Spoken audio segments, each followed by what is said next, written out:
Hello, my name is Ryan Benson. This is video assignment number 3 for module 3. The topic of this assignment is security risks, and this presentation will address several questions dealing with security risks.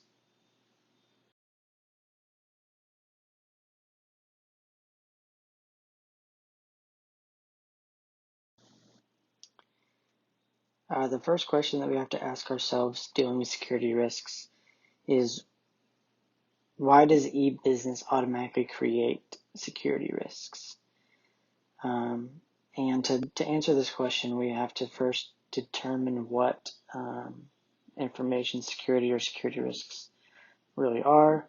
Information security is defined as being the protection of information from accidental or intentional misuse by persons inside or outside of an organization. There are different types of security threats. There are hackers, backdoor programs. When you think about it, and their interactions are no longer face-to-face, but they're over the internet. This means that transactions are automatically subject to internet security risks, like hackers or backdoor programs, viruses. A hacker, there are several different types. There are black hat hackers. They break into other people's computer systems and they kind of look around. They may steal something, get rid of some information. There are crackers. They are people that have criminal intent when they're hacking into something. Cyber terrorists. I think this is the one that the general public hears about the most. They seek to harm people or to destroy critical systems or information and use the internet as a weapon of mass destruction. They're hacktivists. They are people that have philosophical and political reasons for breaking into systems and will often deface the website of the organization that they're protesting. There's another one, script kiddies or bunnies. They find hacking code on the internet and click and point their way into systems to cause damage or spread viruses. And then there are white hat hackers. They work at the request of the system owners to find vulnerabilities and plug the holes. There's large companies like Apple have programs where they will pay a reward if somebody finds a vulnerability in their software and brings it to the attention of the company. They will pay that person.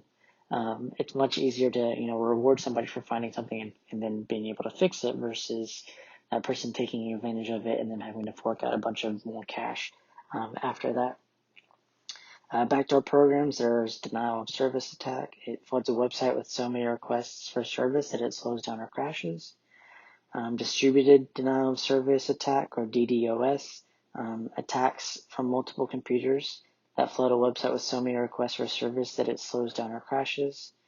It's similar to the first one. A common type is the ping of death, in which thousands of computers try to access a website at the same time, overloading it and shutting it down. There are polymorphic viruses and worms. They change their form as they propagate, so as they're working, they'll change their form and the way that they're attacking, so as they're not to be shut down or fixed.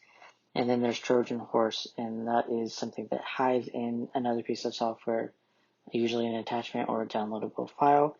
If you've ever downloaded something or found a website and it pops up and somebody says, "You have been hacked by a virus," blah, blah, blah, blah, you can't get rid of the window and it starts blasting out of your speakers really loudly, that's a Trojan horse virus.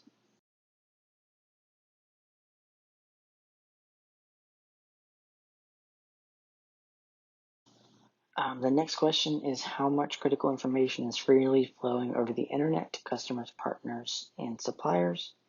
This one was a little bit more difficult to research. I couldn't find traditional information regarding businesses and their customers, partners, and suppliers. So I did the best that I could, and I researched how much information is actually being sent, created, distributed on the internet.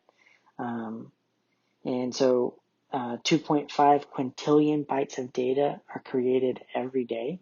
That picture on the bottom right-hand corner, that's how many zeros it takes to get to quintillion. Most web searches are being propagated on phones now instead of computers, which is just the generation and age that we live in. 3.7 billion humans under or use the internet. That's crazy. 3.7 billion humans use the internet every day, or have access to the internet. And this one's crazy too.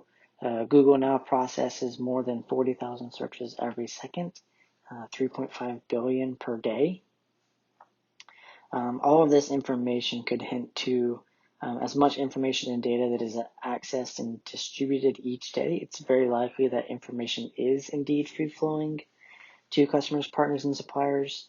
Obviously, there are processes and things in place to prevent people from getting information that they don't need, firewalls, restricted access. A vendor may not have as much access as another person, like a partner.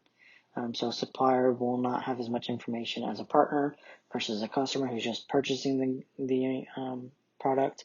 They won't have nearly as much information as the person that is actually involved in the process.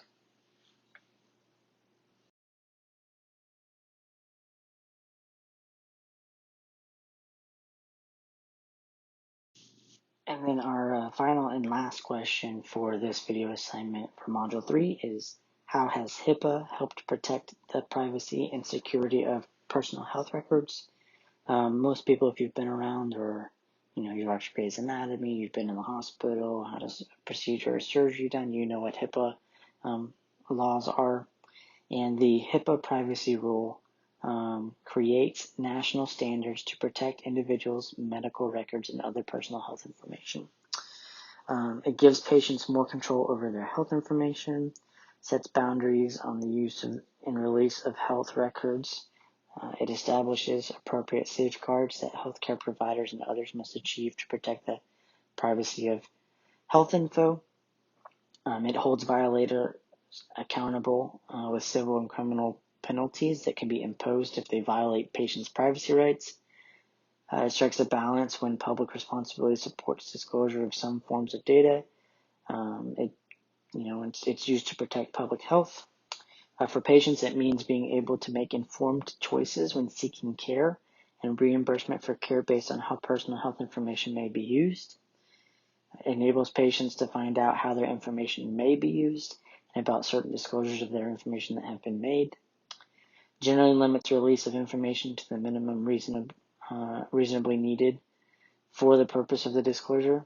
Generally gives patients the right to examine and obtain a copy of their own health records and request corrections. That's an important one. It empowers individuals to control certain uses and disclosures of their health information. And one area or one way that HIPAA has impacted me personally is a couple of months ago, my wife had jaw surgery, and it was very quick, really 20-25 minutes. She was in and out, had something removed in her jaw from a previous jaw surgery, and it came back in.